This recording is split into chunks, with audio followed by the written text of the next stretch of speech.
Okay, so welcome back. The only thing that remains I wanted to discuss, I mentioned a lot of uh, kind of positive or kind of orthogonal. Let's talk about those conditions for the coefficients of these velocity dependent terms and see what they are. So when we write the equations of motion for our systems, so we have for every generalized coordinates, we'll have one second order differential equation. For instance, for Q1, I have, let me write this summation of j from 1 to n of m1j q dot j q double dot j plus summation j from 1 to n of these, what did I call it? f1j q dot j and plus some h1 equals 0. So this is for the first one when my I is 1. So this equation, I can write it in a matrix form, so I can stack all my masses, so m11, m12, and so on to m1n, and multiply by q double dot 1, q double dot 2, and so on to q double dot n. So that gives me the first term, plus I can do the same thing, f11, f12, and so on to f1n. Let me make it a bit bigger.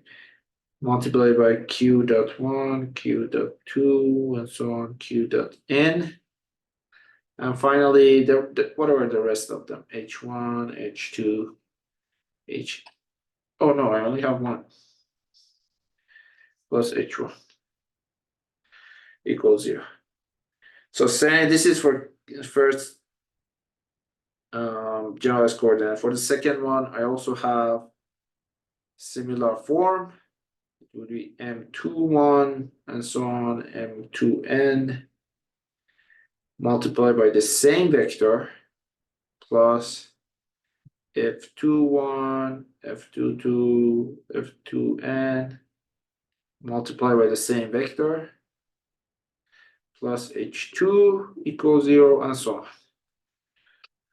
So as you can see, each line of equation is essentially one matrix, can be written in matrix form. So I can stack all these matrices and write all my equation in a compact way, m11, m12, m1n, mn1, mnn times q double dot 1, q double dot 2, q double dot n. So those are the first set of terms. This is what we call M, or the mass matrix, plus another matrix f11 to f1n, here fn1, fnn, multiplied by q dot 1, q dot 2, q dot n, plus h1, h2 to hn.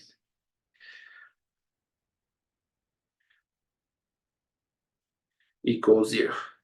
So this is a very compact way, and mostly when we're dealing with multi-body systems, the equations, we like to write them in these matrix form. It's very easy to work with, but note that it's the same set of equations, just written in a matrix form.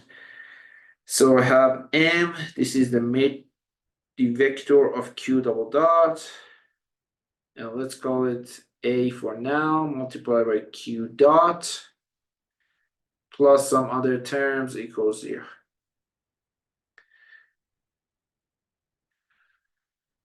So the point of discussion we had in this module was these terms. Essentially this matrix, A times Q dot. So from matrix algebra or linear algebra, we know for any matrix A, we can write it as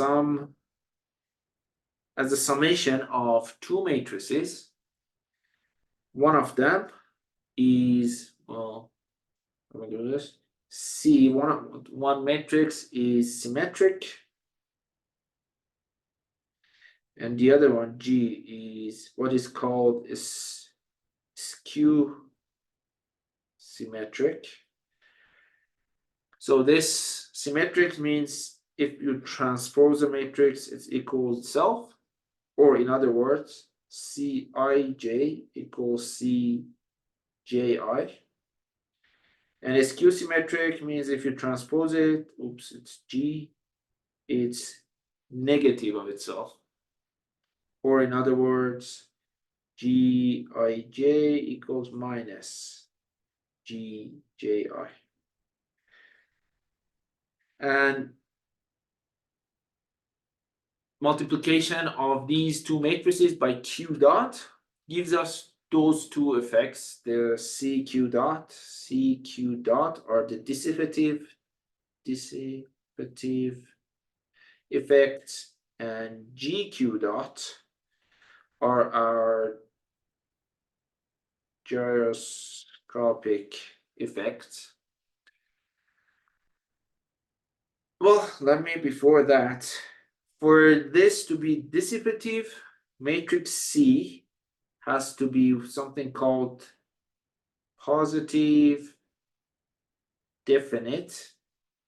Positive definite, actually the definition of it is that if you take any vector, like any arbitrary vector Q dot, positive definite Q dot transpose C Q dot has to be positive, and this is the condition that we have. So you can think of this as force multiplied by the speed of the force, that is the power. Power always have to be positive. Well, it's a negative of the force. So in this case, yes, the force was on the other side, was on the right hand side, so that's why this has to be positive. So this is the power, and this symmetric part interacts with energy in general.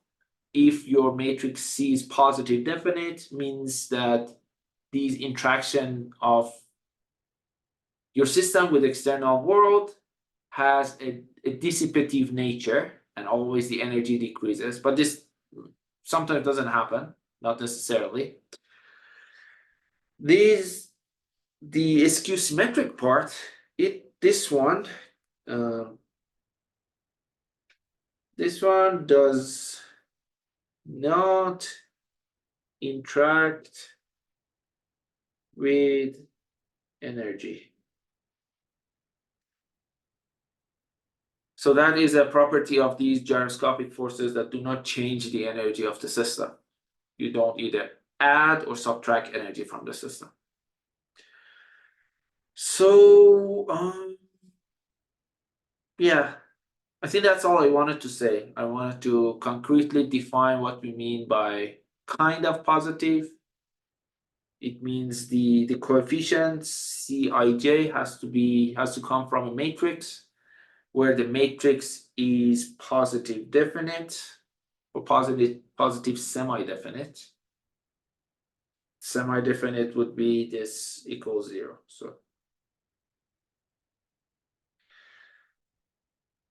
and the gyroscopic effects come from these skew symmetric coefficients, where Gij is the negative of Gji, and it has some notion of orthogonality built into it. I'll not get into that. But yeah, that's all I wanted to mention. We will be working with these matrices a lot more when we get to multi-body systems.